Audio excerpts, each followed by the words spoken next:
When I look at Africa, many questions come to mind. Many times I ask myself, what would happen if Mwalimu were to rise up and see what is happening? Many times I ask myself, what would happen if Kwame Nkrumah and Patrice Emery Lumumba were to rise up and see what is happening? Because what they would be confronted with is an Africa where the Democratic Republic of Congo is unsettled. There is a war going on there, but it is not on the front pages of our newspapers because we don't even control our newspapers and the media. As I speak to you, the Central African Republic is at war, but we talk of it only mutedly. As I speak to you now, in South Sudan, the youngest nation in Africa, the Nuer have risen against the Dinka. As I speak to you now, Eritrea is unsettled. As I speak to you now, there is an ease in Egypt as there is an ease in Libya. In Niger, it is no better. In Senegal, in the Casamance, it is no better. In Somalia, it is no better. Africa is at war with herself. This is what they would be confronted with.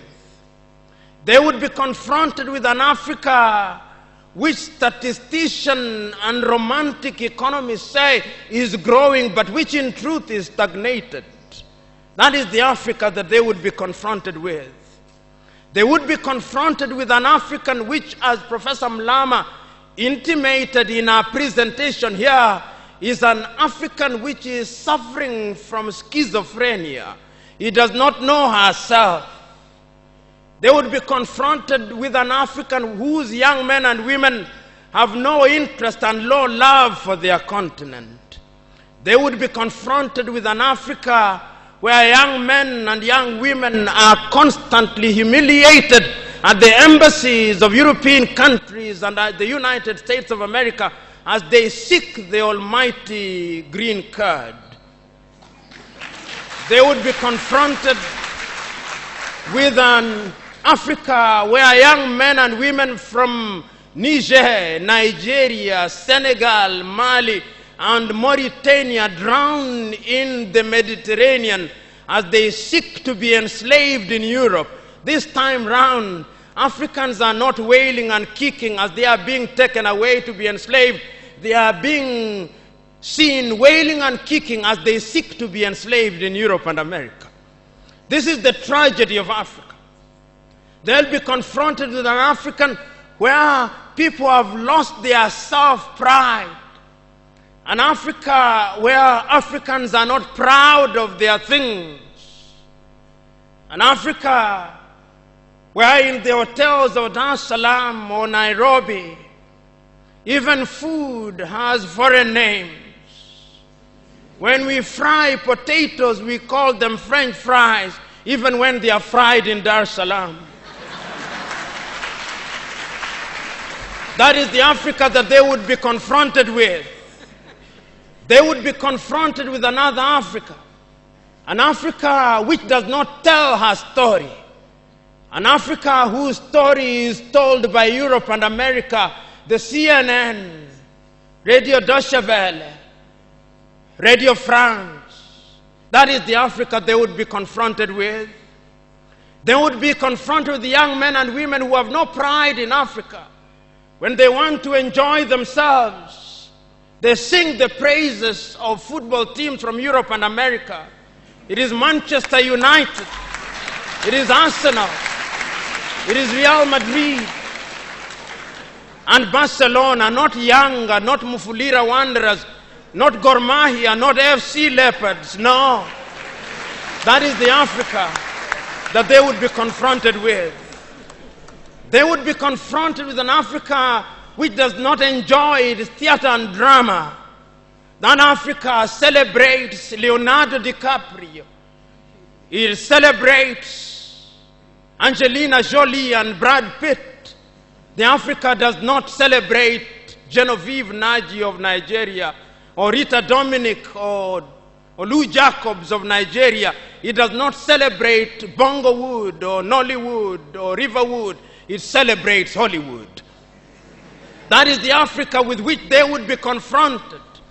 They would be confronted with African women whose greatest source of joy is cheap grade B Mexican soap opera, La Patrona, La Mujer de mi Vida, The Rich Also Cry. Why must we remind ourselves of these realities? Because throughout the ages, the battle has always been the battle of the mind. And if your mind is conquered, then you are going nowhere. And that is why in the ages of enlightenment in Europe, the great René Descartes said, cogito ergo sum, I think, therefore I am. And therefore, if Africans are to begin to make a contribution in their affairs, Africans must begin to think. But the question is, are we thinking? We have universities in their numbers. Tanzania has universities including Dar es Salaam. Nairobi has universities, as indeed Kampala, as indeed South Africa, Johannesburg. We have all these universities. We have engineers. But our roads are not being made by Tanzanian civil engineers. It is the Chinese who are present in this assembly who are making our roads.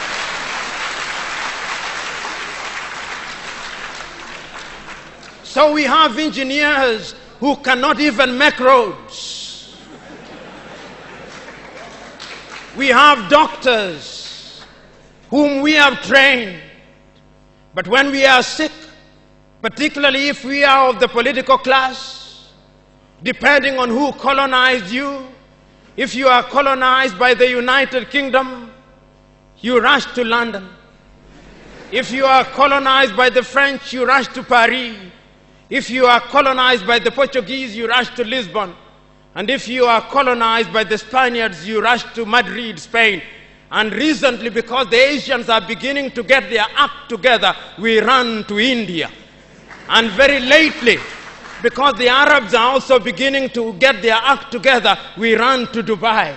Notwithstanding that we have the Kenyatta hostels of this country, the Muhimbilis of Tanzania, the Chris Hani Baragwanaths of South Africa, and the Mama Yemos of Kinshasa in Zaire or the Democratic Republic of Congo, but we have no faith in our doctors. In the area of education, we also don't have faith. Our political class introduced something that they call free education, but it's free indeed, free of knowledge.